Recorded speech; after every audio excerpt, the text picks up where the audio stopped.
Winter ടൈമിൽ നമ്മുടെ skin ഭയങ്കര ഡ്രൈയും ഡീഹൈഡ്രേറ്റ് ആയിട്ടൊക്കെ കാണപ്പെടുന്നത് പതിവാണല്ലേ. ഈ ഡ്രൈനെസ്സും ഡീഹൈഡ്രേഷനും ഒക്കെ മാറ്റിയ സ്കിൻ എപ്പോഴും നല്ല ഗ്ലോ ആയിട്ടിരിക്കാൻ വേണ്ടിയിട്ടുള്ള ഒരു ഓയിൽ സിറം ഉണ്ട്. അപ്പോൾ അതെങ്ങനെയാണ് പ്രിപ്പയർ ചെയ്യേണ്ടത് നമുക്ക് നോക്കാം. Sweet almond oil 2 table spoon. Almond oil ഒരുപാട് വൈറ്റമിൻ ഇ അടങ്ങിയിട്ടുണ്ട്. ഇത് ഡ്രൈ സ്കിന്നിനെ സോഫ്റ്റ് ആക്കാൻ ഹെൽപ്പ് ചെയ്യും. നാച്ചുറൽ ആയിട്ടുള്ള ഒരു ഗ്ലോ കിട്ടാനും ഇത് ഹെൽപ്പ് ചെയ്യും. റോസീപ്പ് ഓയിൽ അത് 1 ടേബിൾ സ്പൂൺ. സ്കിന്നിലെ പിഗ്മെന്റേഷനും ഫൈൻ ലൈൻസും ഡൾനെസ്സും ഒക്കെ മാറ്റാനും പിന്നെ സൺ ഡാമേജ് ഒക്കെ റിപ്പയർ ചെയ്ത് ഒരു ഹെൽത്തി വിന്റർ ബ്രൈറ്റ്നസ് കിട്ടാനും ഈ റോസീപ്പ് ഓയിൽ ഹെൽപ്പ് ചെയ്യും. ഓൺലൈനായിട്ടോ അല്ലെങ്കിൽ ഓർഗാനിക് സ്റ്റോറിൽ നിന്നോ നമുക്ക് ഈ ഓയിൽ വാങ്ങാൻ പറ്റും കേട്ടോ. വൈറ്റമിൻ ഇ ക്യാപ്സ്യൂൾ അതൊരു 2 എണ്ണം. Aloe vera gel 1 teaspoon. Glycerin 4 to 5 drops. ഒരുപാട് അവേഴ്സ് സ്കിന്നിനെ ഹൈഡ്രേറ്റ് ആക്കി വെക്കാൻ ഗ്ലിസറിൻ ഹെൽപ്പ് ചെയ്യും. അവസാനമായിട്ട് റോസ് വാട്ടർ അതൊരു 1 teaspoon.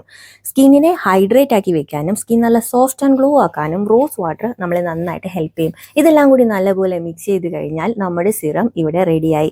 Daily morning or evening ഈ ഓയിൽ സിറം അപ്ലൈ ചെയ്യുകയാണെങ്കിൽ വിന്റർ ടൈമിൽ സ്കിന്നിനുണ്ടാകുന്ന ഡ്രൈനെസ്സിൽ നിന്നും ഡീഹൈഡ്രേഷനിൽ നിന്നും ഒക്കെ സ്കിന്നിനെ നമുക്ക് പ്രൊട്ടക്റ്റ് ചെയ്യാൻ സാധിക്കും. അപ്പോൾ അത്രയേ ഉള്ളൂ. എല്ലാവരും ഇതൊന്ന് ട്രൈ ചെയ്ത് നോക്കുക. അടുത്തൊരു വീഡിയോ ആയിട്ട് വീണ്ടും കാണാം. ചാ